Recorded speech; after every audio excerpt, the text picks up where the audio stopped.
Welcome back to the Worship Journal Guitarist Edition, week number 7. So again, praying everything's starting to make sense, starting to click. We're just moving right along. We're still focused on that A major, because just like we went through C major in all the positions, we're going to do the same thing with A major. So A major this week will be position 1. So that is the E shape. So again, you see that open E chord in this week's pattern, in this week's shape, right? So again, we're not learning any new patterns.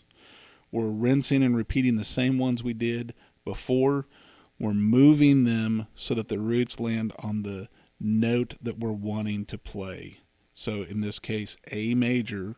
So we're moving that root so that it lands on an A. And we have an A major. So again, it's the same pattern. You already know it. You've already memorized it. But keep practicing it. You want these down solid. All right, so you see that E shape in there. This week's going to be kind of a cool one for the alternate chord. This is an A sus4. So again, like we said before,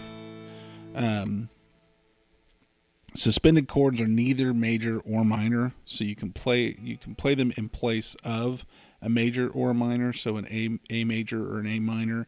It's just going to depend on the song, the progression. So play with it, have fun, see if it works.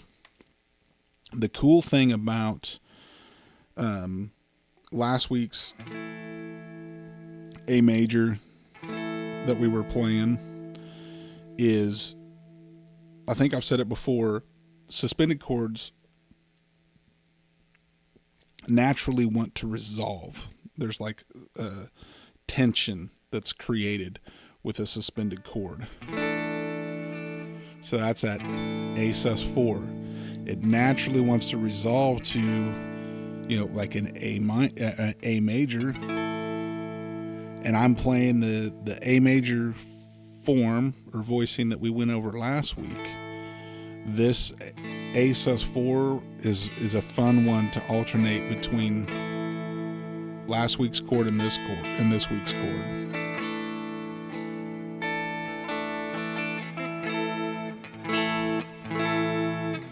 I need a tune. Anyway, so yeah, kind of a fun one. Hopefully you get a chance to use that this week.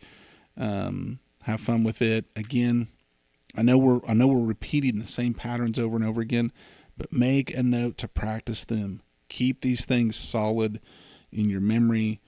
Create muscle memory from them. Memorize those roots so that you can move it to any position on the neck to match the key of the song.